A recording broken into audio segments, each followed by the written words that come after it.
Bezit prest evit ur c'houlzad nevez.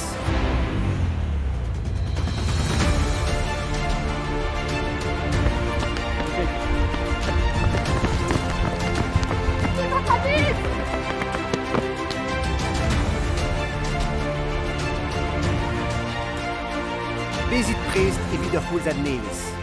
Gant reoulennoù nevez, a gamproadennoù dic'hortoz.